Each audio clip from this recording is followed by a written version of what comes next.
کہتی ہے کہ مسلمان اپاہج ہو گیا، ختم ہو گیا، بانجھ ہو گیا. میں نہیں سمجھتا ہوں یہ بات.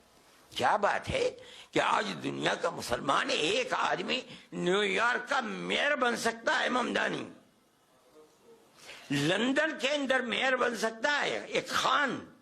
ہندوستان کے اندر کسی مسلم یونیورسٹی کا کوئی آدمی وائس چانسلر نہیں بن سکتا، اور اگر بنے گا تو اعظم خان کی طرح جیل کے اندر جائے گا، اقبال کی طرح اولاد جیل میں ڈال دی جائے گی. آج دیکھ لیجیے الفلاح کا کیا ہو رہا ہے، جیل میں پڑا ہوا ہے، اور کتنے سال جیل کے اندر گزرتے ہیں نہیں جانتا کوئی آدمی.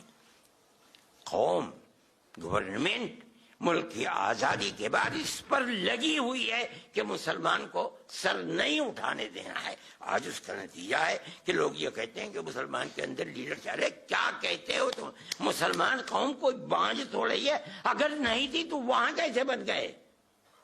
یہاں کسی یونیورسٹی کا وائس چانسلر نہیں بن سکتا آدمی. میں یہ کہتا ہوں افراد تھے، بنانا چاہتے تھے، بنا دیا انہوں نے، کھڑا کر دیا. آج افراد بنانے والے لوگ نہیں رہ گئے، حوصلے پست کر دیے گئے.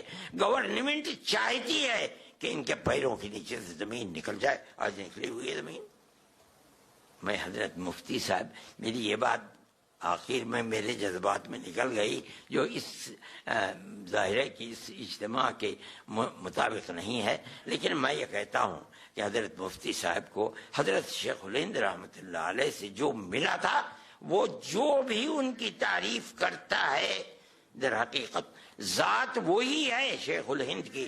انہی کے مختلف جہاد سے ایک جہت کسی نے پکڑ لی، اللہ نے اس کو توفیق دے دی، ایک جہت کو کسی نے پکڑ لیا، ایک جہت کو کسی نے پکڑ لیا، اور اس کے بعد وہ بن گئے، اور دنیا کے لیے، ہندو اور مسلمان دونوں کے لیے خیر کا باعث بن گئے، پیار و محبت کا سبب بنے. آج وہ پیار و محبت کی دولت ختم ہو گئی، اس لیے کہ ایسے افراد ملک کے اندر پیدا ہو گئے جن کی بنیاد ہی مذہب کی بنیاد کے اوپر، نفرت کے اوپر رکھی ہوئی ہے. اسے چیز نہیں ہوتی ہے.